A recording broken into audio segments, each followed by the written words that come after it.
Imagine uma noite em que cada batida do seu coração poderia ser a última. Uma noite em que a morte caminhava pelas ruas e só quem obedeceu sobreviveu.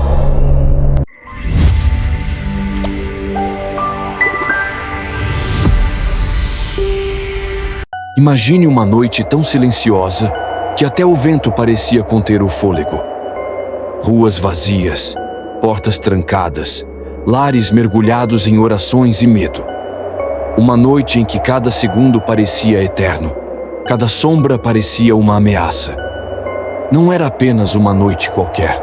Era o momento em que o destino do Egito seria selado. O povo de Israel, orientado por Deus, marcou suas portas com o sangue de cordeiros. Um sinal, um aviso, um pedido de misericórdia. Lá dentro, famílias inteiras se abraçavam, com os olhos arregalados e o coração acelerado, esperando, temendo, orando. Porque naquela noite, o anjo da morte passaria. E onde não houvesse sangue, haveria perda. O silêncio reinava absoluto, cortado apenas pelo som leve de passos que ninguém via. Era como se a própria morte tivesse pés, invisível, inevitável, imparável. Em cada casa egípcia, a mesma cena de horror se repetia. De repente, o choro desesperado de mães ecoava pelas ruas, rompendo a quietude como um grito sufocado do próprio desespero humano. As famílias que não obedeceram à ordem divina pagavam o preço. Primogênitos, a esperança das gerações futuras, eram arrancados sem aviso, sem defesa, sem misericórdia. A dor atravessava as paredes, misturava-se ao ar, tornando-o pesado, difícil de respirar. Dentro do palácio real, o trono do faraó, símbolo de poder absoluto, se tornou um altar de desespero. Nenhuma riqueza, nenhum decreto, nenhum exército poderia impedir o que Deus havia determinado. Nem mesmo o primogênito do faraó foi poupado. O homem que desafiava o Deus de Israel se via agora esmagado pela realidade da perda.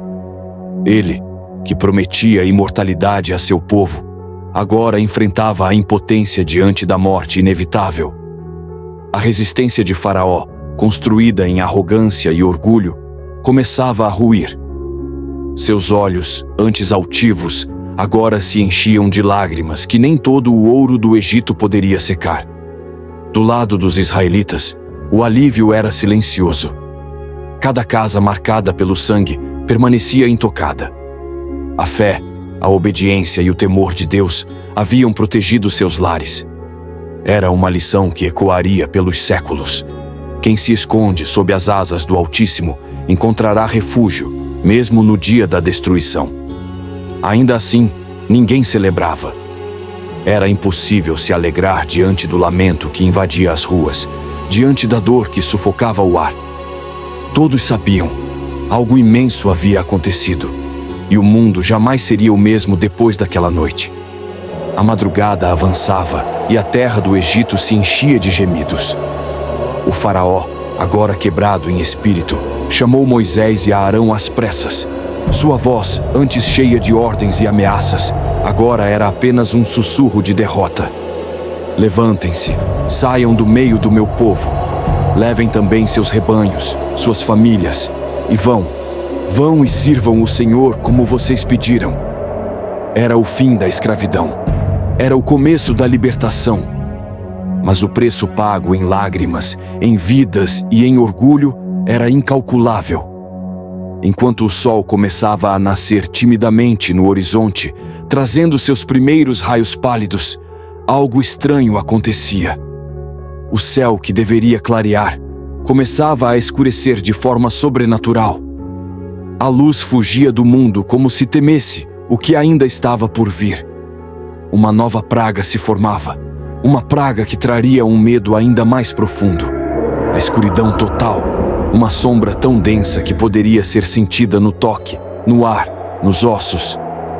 O Egito estava prestes a ser envolvido em trevas que nem o próprio faraó poderia ignorar. Aquela noite ficaria gravada para sempre na memória de todos que a sobreviveram. Era a noite em que a justiça divina percorreu as ruas, a noite em que o sangue salvou e a arrogância condenou, a noite em que o povo de Israel deu o primeiro passo rumo à liberdade. Mas a história ainda não havia terminado, porque na próxima praga não seria apenas a vida que estaria em risco, seria a própria existência da luz. E diante da mais profunda escuridão, até o mais poderoso dos homens teria que se curvar diante da vontade do verdadeiro rei. Se você quer descobrir o que aconteceu quando o Egito mergulhou em trevas tão profundas que podiam ser tocadas, inscreva-se agora. A próxima parte dessa história está mais sombria e impactante do que você pode imaginar. O Egito jamais esqueceria aquela noite, mas o castigo ainda não havia terminado, porque a próxima praga traria uma escuridão que nem o próprio faraó ousou desafiar.